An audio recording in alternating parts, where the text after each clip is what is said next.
An Israeli bus came under fire in the West Bank on Saturday night, but authorities say there were no injuries. The shots were fired from the Palestinian town of Silwad at the bus traveling along Route 60 near the Ofra settlement. At least 8 bullet holes were found on and around the bus. IDF troops arrived shortly after and started a manhunt for the assailants and closed off the entrance to the town. And 3 Palestinian women were arrested at a West Bank checkpoint, accused of carrying weapons and a suicide letter. The 3 were interrogated by Israeli internal security forces, the Shin Bet. They plan to execute a shooting attack on the security guard stationed in the checkpoint. The 3 women are reportedly residents of Nablus and do not possess permits to enter Israel.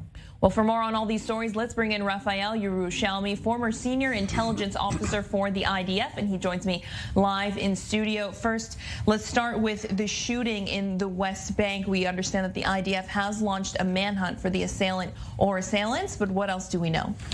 So we saw that the impact on the bus is the bullets didn't go through the windows, they just made an impact. So either the shooting was done from very, very far away or by a homemade weapon that is not very efficient. On the other hand, the ambush seems to have been well planned on Route 60 with waiting for the bus to pass by, a bus full of passengers. So there is a mixture of amateurism and professionalism in this attack. We do not necessarily think it might be a professional terrorist cell from the Islamic Jihad or the Hamas. It could still be a lone wolf, which will make it, of course, more difficult to catch.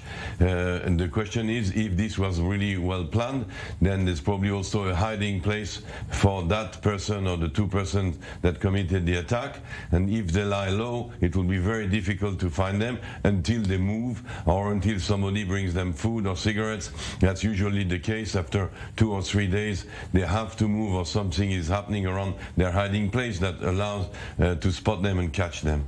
And let's go to our next story now. These women from Nablus planning to carry out an attack at a West Bank checkpoint. When is the last time we actually saw women bearing weapons to carry out attacks? Actually, at that particular checkpoint, we even had in 2015 a 12-year-old girl who approached the checkpoint threatening to commit some kind of an act.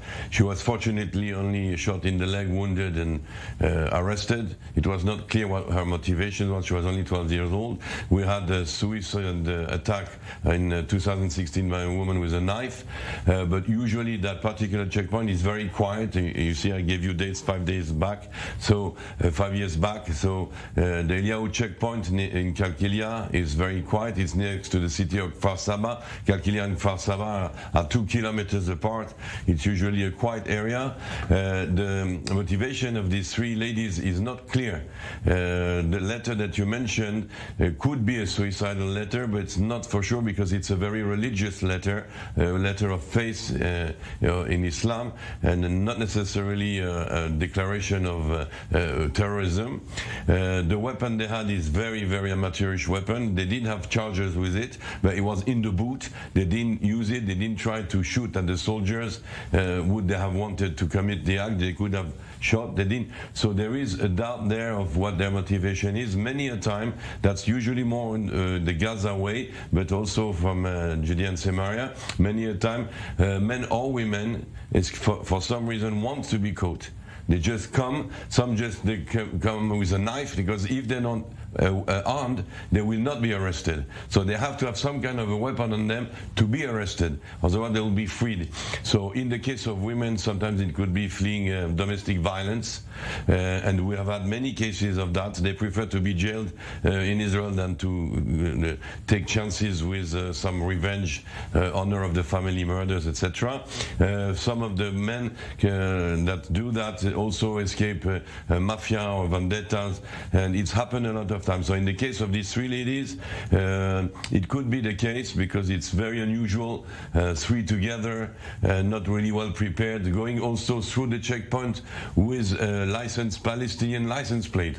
So obviously they're going to be checked, obviously going to be stopped, all the more so that a vehicle with a Palestinian license plate is not allowed to cross over to the Israeli side unless they have a special permit.